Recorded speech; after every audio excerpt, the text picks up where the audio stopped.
ओम श्री वेद पुरुषाय नमः। नमस्कार। आज हम अपनी श्रीमद् भगवद गीता जी जो शंकराचार्य जी के ऊपर आधारित की भाष्य पे आधारित जो 7th क्लास 7वीं कक्षा आरंभ करने लगे हैं। तो अब शुरू करते हैं।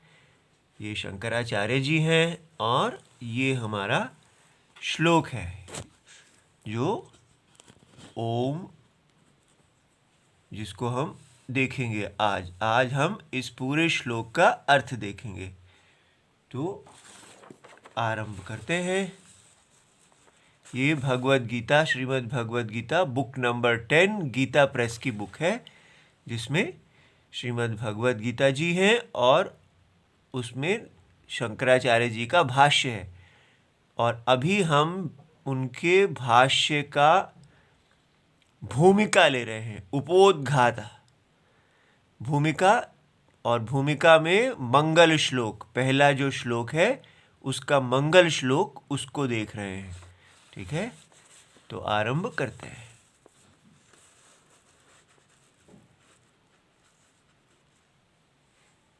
श्री सीतारामचंद्राभ्यां नमः।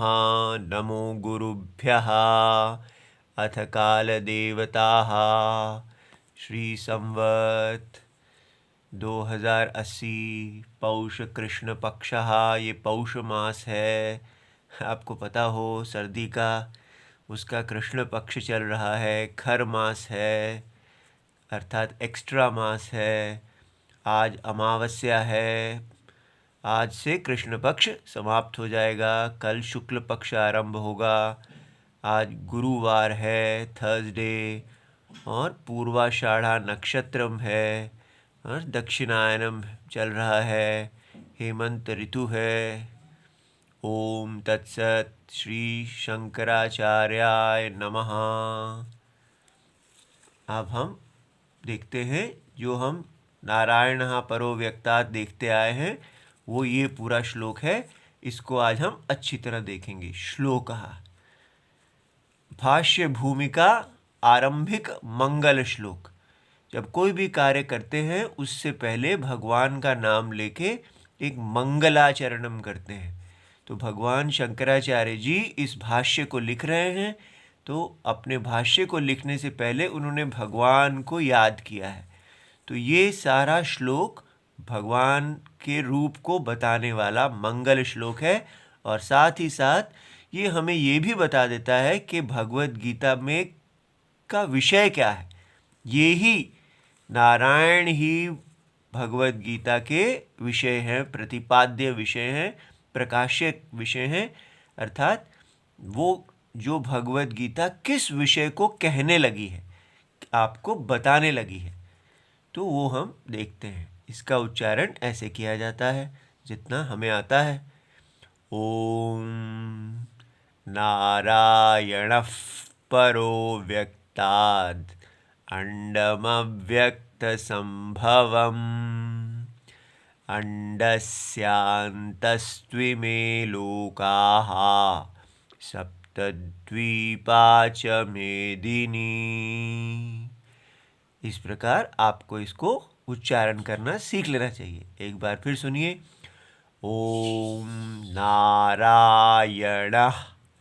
ये प के बाद विसर्ग आए तो इस विसर्ग की आवाज़ फ हो जाती है। ओम नारायणः यनफ।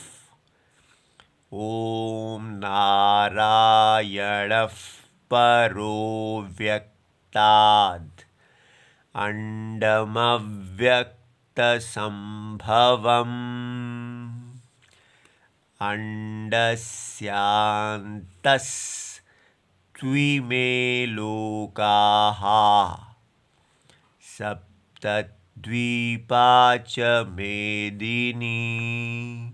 इस प्रकार धीरे बोलने से उच्चारण शुद्ध होता है। एक बार फिर और धीरे देखते हैं।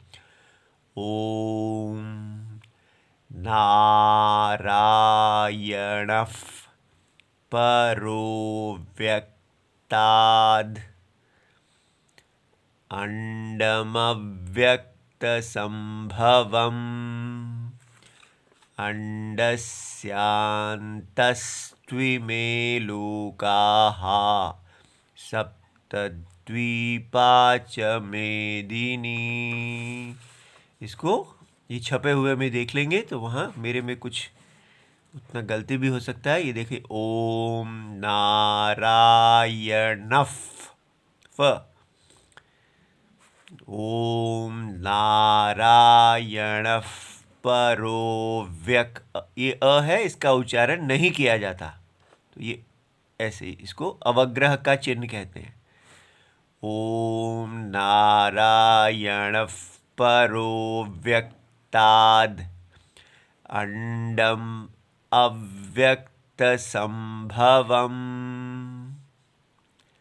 तो जब तेज बोलेंगे तो हो जाएगा ओम नारायणः परो व्यक्ताद् अंडम अव्यक्तसंभवम् अंडस्यान्तस् ट्वी, ये ई इधर आ जाएगी, अंडस्यान्तस्त्विमे लोकाः सप्तद्वीपा च मेदिनी। ठीक है। अच्छा, अब हम इस श्लोक का संधि विच्छेद कर लेंगे। संधि विच्छेद माने संधि का विच्छेद, संधि का तोड़ना। तो संधि कैसे टूटेगी? ओम नारायणः, और परो जो है वो अब बन जाएगा परहा अव्यक्तात्। ठीक है, ये आप व्याकरण, संस्कृत व्याकरण जब आप सीखेंगे तो आप समझ जाएंगे कि कैसे दो शब्दों के जुड़ने से उनका वाणी, उनका उच्चारण बदल जाता है। तो परहा अव्यक्तात् जब जुड़ेंगे तो वो परो व्यक्तात् बन जाता है। परो व्यक्तात् में अ का उच्चारण नहीं होता और ओ यहाँ आ जाता है, तो बन गया नारायणः परः अव्यक्तात्। फिर अव्यक्ताद, ये द था, उसका त बन गया, तो अव्यक्ताद बोलेंगे यहाँ हम, तो अव्यक्ताद है, जब संधि तोड़ेंगे तो बन जाएगा अव्यक्तात्। फिर उस द के अंदर ही अ है, अंडम, इस म के अंदर अव्यक्त का अ है, तो अंडम, ये अ इसके अंदर घुस गया तो ये म पूरा हो जाता है। ये संधि नहीं है, इसलिए ये केवल म के अंदर अ घुसा हुआ है, यहाँ कोई संधि नहीं है, इसलिए प्लस का साइन नहीं है। प्लस का साइन संधि का है। अंडमव्यक्त संभवम, ये डैश का साइन समास का है। समास माने कॉम्पाउंड वर्ड। ये अव्यक्त संभवम, अव्यक्त से संभव। फिर अंडस्य, अंडस्य अ अंत, ये दोनों जुड़ के अंडस्यन्तः, तो बोलेंगे तो अंडस्यांतः हो जाता है। फिर ये त्वी, त अंडस्यांतस्त्वी, इसमें त मैं भूल गया था, बाद में डाला, इसलिए ऐसा दिख रहा है। तो ये वास्तव में ऐसा है, अंडस्यांतस्त्वी, त्वी में। तो ये हमारा अंडस्यांतस तू, देखो वो तू है वास्तव में, और तू का व हो जाता है। तो अंडस्य अंतः तू, इमे, ये सब संधि है। इमे लोकाः सप्तद्वीपा च मेदिनी। इस प्रकार ये सारे शब्द अलग अलग कर लिए गए। तो श्लोक होता है, पहले उसको उच्चारण कर लिया जाता है, फिर उसका संधि विच्छेद कर लिया जाता है, और समास को देख लिया जाता है। ये दो शब्द नहीं है, जिस तरह आपको बताने के लिए ऐसे लिखा गया है, नहीं तो अव्यक्त संभवम एक शब्द है, और ये डैश दिखा रहा है कि कौन से दो शब्दों को जोड़ के समास बनाया गया है, कॉम्पाउंड वर्ड बनाया गया है। उसके बाद अब हम एक एक इसका अर्थ का अन्वय करेंगे। अन्वय अर्थात शब्दों को ठीक क्रम में रखना और उनके अर्थ को बताना। तो अर्थ और अन्वय, अन्वय माने प्रोज ऑर्डर, अर्थात जो श्लोक में कौन सा शब्द पहले आना चाहिए, कौन सा बाद में। तो अब हमने ऐसे लिख लिया नारायणः, अब मैंने उसको अव्यक्तात् परः, ऐसे अर्थ बन गया। नारायण अव्यक्त से पर हैं, नारायण अव्यक्तात् परः, नारायण अव्यक्त से अस्पृष्ट हैं। ये इसका शाब्दिक अर्थ हो गया। लेकिन इसको समझने के लिए हमें क्या समझना है कि नारायण कौन है? जगत प्रतीति के परम सत्यम। तो जगत एक प्रतीति है, उस जगत के, प्रतीति माने परसेप्शन। कैसी परसेप्शन? इरोनियस परसेप्शन, अर्थात मिथ्या प्रतीति। तो ये मिथ्या प्रतीति को धारण करने वाले जो परम सत्य हैं वो नारायण है। तो नारायणः, तो कहाँ है, हम उनका अनुभव कैसे करते हैं, कहाँ है सत्यम? हमें तो नहीं दिखते, नहीं दिखते हैं। अवस्था त्रय साक्षी, जो आपका अवस्था त्रय का साक्षी तो है, बिना साक्षी के अवस्था त्रय कहाँ है? तो आप इस अवस्था त्रय साक्षी को नारायण जानिए। ये नारायण अव्यक्तात्, ये अव्यक्त की पंचमी, आप पंचमी विभक्ति सीखेंगे। विभक्तियाँ क्या होती है? तो जब अव्यक्त के साथ तात लग जाता है तो अव्यक्तात् माने अव्यक्त से। तो अव्यक्त से का क्या अर्थ है? अपने ही जगत के कारण, बीज शरीर से। सो इसलिए ये सुषुप्ति जो है, जिसको हम अव्यक्त कह रहे हैं, वो स्वयं नारायण का कारण शरीर है, बीज शरीर है। तो इसलिए ऐसा नहीं है कि ये जगत और नारायण अलग अलग हैं। नारायण ही सुषुप्त आत्मा के रूप में खड़े हैं। तो उनका अव्यक्त शरीर, उन्होंने पहले, उनका कोई शरीर नहीं है, वो अशरीरी है, निर्गुण है। साक्षी त्रय, अवस्था त्रय के साक्षी होने से नारायण निर्गुण है, और वो अब ये कारण शरीर, जगत का कारण शरीर को धारण करते हैं। वो सुषुप्त आत्मा हो गए। ठीक है, ये धारण करना कोई इवेंट इन टाइम नहीं है, यह अनादि है।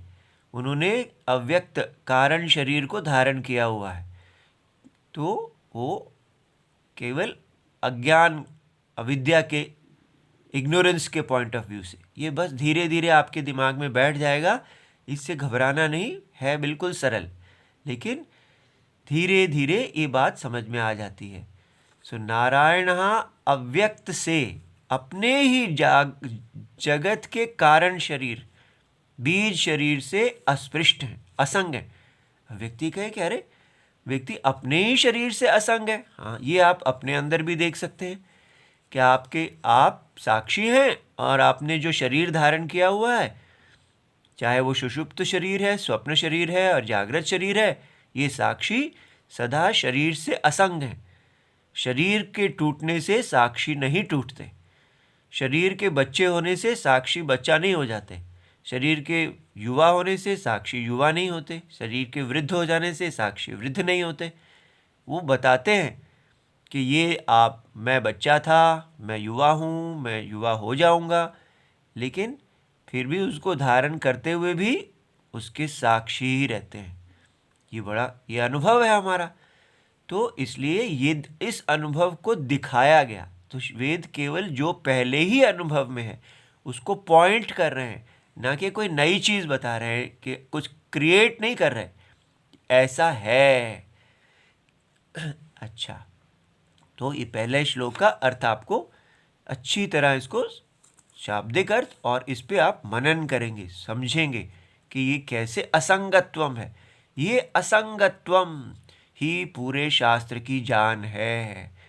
एक बार आपको ये असंगत्व समझ में आ जाएगा आपका, तब आप संसार के सभी सुख और दुखों को धारण करके फिर भी निर्विकार बने रहेंगे। सुख भी आएंगे, दुख भी आएंगे। बाल अवस्था आएगी, युवा अवस्था आएगी, वृद्ध अवस्था आएगी। काल आएंगे, गर्मी आएगी, सर्दी आएगी, सब आती जाती रहेगी, लेकिन साक्षी शांत अपने स्वरूप आनंद मूर्ति बने रहेंगे। सो असंगत्वम, असंग, ये शब्द सीख लेना है। इसलिए हमें जीवन में असंग बनना नहीं है, हम असंग हैं ऐसा देखना है। ठीक है, असंग बनेंगे तो बीमार हो जाएंगे, क्योंकि साइकोलॉजिकल प्रॉब्लम हो जाएगी कि सामने सुख है, नहीं नहीं मुझे सुखी नहीं होना, दुख है, ओ मुझे दुखी नहीं होना, ऐसा नहीं। सुख और दुख में आत्मा, परमात्मा, साक्षी आत्मा पहले ही असंग हैं ऐसा देखना, ये ज्ञान है।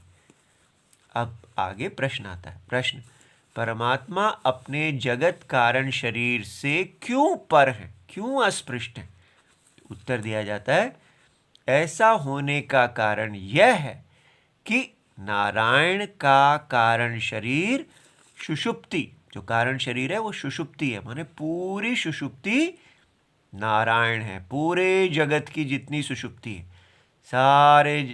ये सारी सुषुप्ति नारायण आत्मा से व्याप्त है, नारायण साक्षी आत्मा से व्याप्त है, उन्होंने ही धारण की हुई है।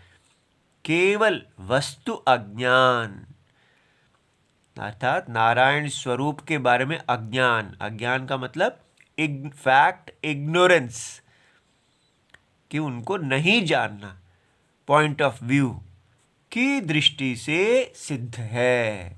वास्तव में ऐसा कोई कारण शरीर नहीं है। अगर आप नारायण को नहीं जानते तो नारायण, वो आपका नहीं जानना नारायण में एक कारणत्व उत्पन्न कर देता है। वस्तु में कारणत्व, ये हमने देखा है कि अगर हम रस्सी को नहीं जानते तो वो रस्सी सर्प प्रतीति की कारण हो जाती है। अब इसी रज्जू और सर्प, रस्सी और सांप से ही सारे जगत की सृष्टि दिखाई जा रही है।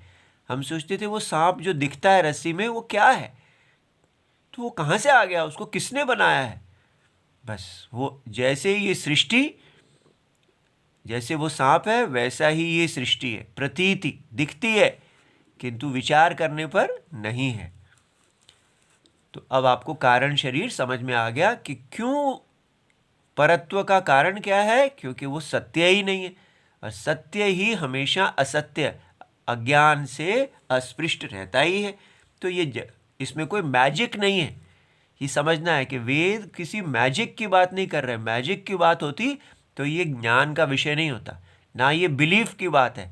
आपको ऐसा मानना चाहिए, मानना नहीं चाहिए। आप देख रहे हैं कि आप साक्षी आत्मा इस आपके शरीर में ही अस्पृष्ट है। ठीक है, तो आगे अगला हिस्सा आता है अंडम अव्यक्त संभवम। उसका अब है अंडम माने अंडा। तो सृष्टि की पहली अवस्था, जैसे हम देखते हैं पक्षी में अंडा अवस्था है, और मनुष्य में भी स्त्री के अंदर पहले अंडा जो है वो बीज अवस्था में बीज प्राप्त करता है, फिर उस अंडे से पुरुष बच्चा बन जाता है। तो इसी प्रकार यहाँ पर भी कि सृष्टि की अंडा अवस्था, वो जो है वो अंडा अवस्था कहाँ से आती है? अव्यक्त संभवम, अर्थात अंडा अवस्था कारण शरीर से उत्पन्न हुआ है। तो जो सुषुप्ति का शरीर है उसी में से स्वप्न शरीर उत्पन्न हुआ है। अंडा क्या है? जगत की अंडा अवस्था, स्वप्न रूप, मन रूप शरीर। तो फिर जो सुषुप्ति शरीर है वो भगवान अपने लिए एक मन रूप शरीर बना लेते हैं। उस मन रूप शरीर में पूरा जगत, पूरे सूर्य, चंद्र, पहाड़, सागर, हम लोग सब होते हैं। वो सारा जो स्वप्न शरीर है वहाँ पूरा व्यवहार होता है, इंद्रियाँ होती हैं, इंद्रियों के विषय होते हैं, लेकिन वो सब मन ही होता है। मन ने ही इतना महा आकार धारण किया होता है। वो भगवान नारायण ही खड़े होते हैं महा शरीर लिए, इसलिए उनको हिरण्यगर्भ, एक प्रकाशित अंडा, गर्भावस्था कहते हैं। इसलिए तो ये हमें समझ में आया कि वो गर्भावस्था कहाँ से आई। वो अंडा जो है वो अव्यक्त शरीर में से आया। तो तो इसलिए आया, उससे सेपरेट नहीं हो गया। जैसे मुर्गी और अंडा अलग होते हैं, ये अंडा अलग नहीं हो गया। ये ऐसे है जैसे रस्सी में से सांप आया, वो सांप और रस्सी अलग अलग नहीं हो जाते, वही है। वही नारायण का शरीर अब स्वप्न रूप हो गया, लेकिन फिर भी वो अपने कारण शरीर से व्याप्त है। तो नारायण कारण शरीर से व्याप्त है, कारण शरीर स्वप्न शरीर से व्याप्त है, ऐसे। और ये आप अपने अंदर देख सकते हैं कि आपका मन जो है वो मन कारण शरीर से व्याप्त है। तो व्याप्ति को आप अनुभव में देखेंगे कि अंदर साक्षी हैं, साक्षी जो है वो जगत के कारण हैं, और जगत का कारण जो है वो मन रूप है। उसने सब कुछ इस संसार का मन से व्याप्त है, ये आप देख रहे हैं। फिर प्रश्न आया, कारण शरीर सुषुप्त शरीर से यह अंड स्वप्न शरीर कैसे उत्पन्न हो गया? जैसे अज्ञात रज्जु, जो रज्जु आपको नहीं पता, रज्जु माने रस्सी, अनअंडरस्टूड रोप से सर्प प्रतीति, विपरीत ज्ञान। तो रज्जु माने मिसअंडरस्टूड रोप, अनअंडरस्टूड रोप से मिसअंडरस्टूड रोप की प्रतीति होती है। तो जो सर्प है वो जैसे उस रस्सी से उत्पन्न हो जाता है, तो उसी प्रकार ये मन भी सुषुप्ति से उत्पन्न हो जाता है, बिना कोई विकार लाए। उसमें कोई विकार, ये दूध और दही की सृष्टि नहीं है। दूध और दही की सृष्टि हम आगे देखेंगे, उसमें विकार है, परिणाम है, चेंज आ रहा है, लेकिन यहाँ ऐसा नहीं है। तो इसलिए यहाँ पर दूध वहाँ नष्ट होता है, नष्ट होके ट्रांसफॉर्म होके दही बनता है। लेकिन यहाँ ना नारायण नष्ट हुए जब वो सुषुप्त शरीर धारण किया, और ना ही सुषुप्त शरीर नष्ट हुआ जब स्वप्न शरीर नष्ट आया, और ना ही स्वप्न शरीर नष्ट होगा जब जागृत आएगी। तो ये समझना है, बड़ा इंटरेस्टिंग है ये, ठीक है। ये तो उसी प्रकार यहाँ समझना चाहिए। तो हमें ये समझ में आ गया कि कैसे अंडम अव्यक्त संभवम। अब हम आगे देखते हैं। अंडस्य माने अंड के, अंतहा अंदर, तू इमे लोकाहा, ये 14 संख्या वाले पाताल आदि लोक हैं। तो हमें तो अभी एक ही ये लोक दिखता है, लेकिन वेद को 14 लोक दिख रहे हैं, ठीक है। तो सप्त द्वीपा, 7 द्वीपों वाली, और ये पृथ्वी जो है ये 7 द्वीप वाली है। उसको 7 कॉन्टिनेंट्स नहीं समझना है, वो 7 द्वीप भी वेद को दिखते हैं, हम एक ही द्वीप को देख रहे हैं। च मेदिनी, द्वीप माने आइलैंड, ये पृथ्वी जल में है इसलिए एक द्वीप है। पूरी पृथ्वी को द्वीप माना जाता है, और वो जल के अंदर स्थित है, ना कि जल पृथ्वी में स्थित है। ये पृथ्वी जल में है, ऐसा वेद मानते हैं।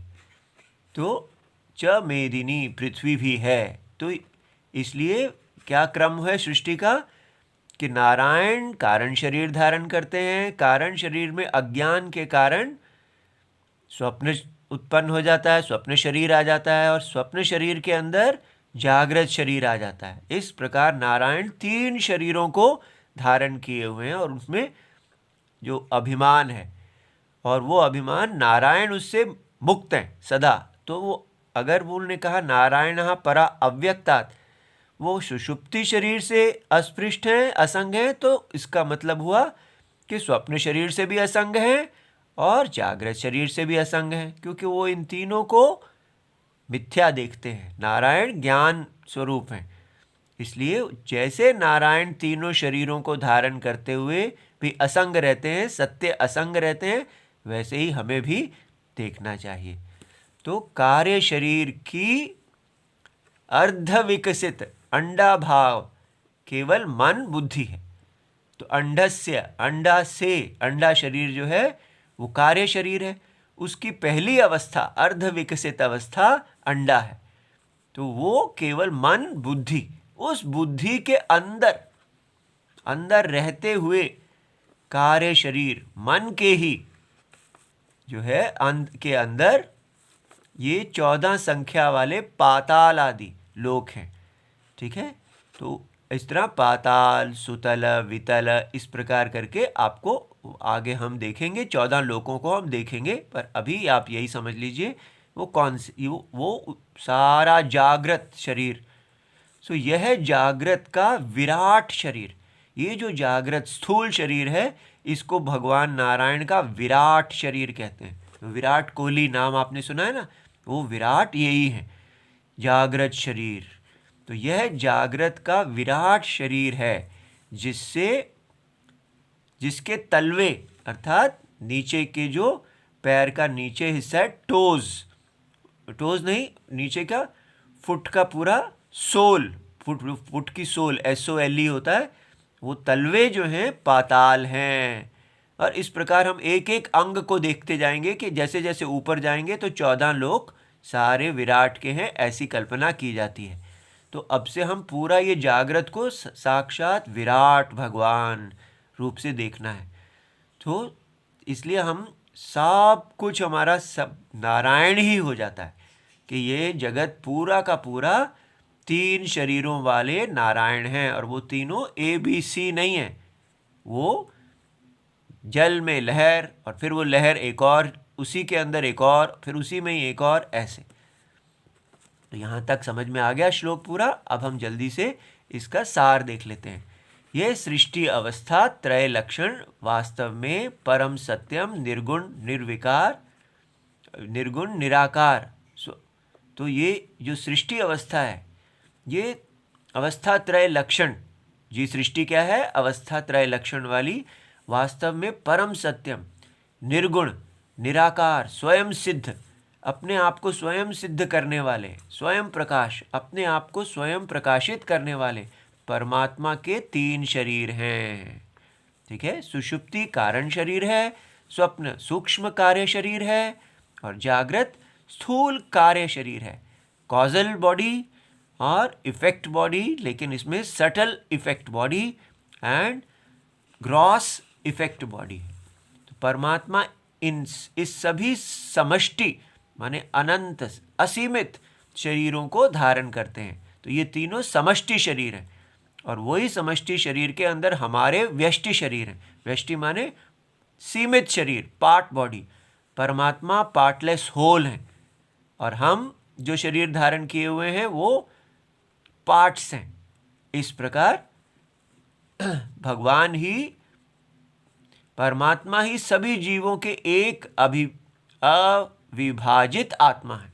तो आत्मा एक ही है, सर्वात्मा, परंतु आत्म अज्ञान, सेल्फ इग्नोरेंस के कारण हर जीव अपने आप को परमात्मा से भिन्न सीमित शरीर आत्मा समझता है। तो हम समझते हैं लेकिन है नहीं, और ये हमारा अनुभव है कि आत्मा साक्षी में कोई विभाजन नहीं है, शरीरों में एक विभाजन है, वो भी कल्पित। तो धर्म अधर्म के कारण जन्म मर्म को प्राप्त होता हुआ, दुख सुख भोगता हुआ, अंतहीन संसार चक्र को प्राप्त होता है। तो हम जीवात्मा जो है अपने धर्म अधर्म के कारण ही जन्म मरण को प्राप्त हो रहे हैं, और सुख दुख भोग रहे हैं, और एक अनंत अंतहीन चक्र के अंदर संसार चक्र को प्राप्त हैं। लेकिन देखें तो कि तो सब अविद्या में है, अज्ञान में है। तो अब यह जीवात्मा वास्तव में परमात्मा ही है, और ये शरीर केवल असत्य है, असत्य है, मिथ्या है। ये ज्ञान मोक्ष देने वाला है, धर्म में स्थापित करने वाला है, वैराग्य देने वाला है, परम कल्याणकारी है। इति सर्वम शिवम। हमारा व्हाट्सएप नंबर 8577055977, और हमारा नाम स्वामी नित्यानंद सरस्वती है। नमस्कार, प्रणाम।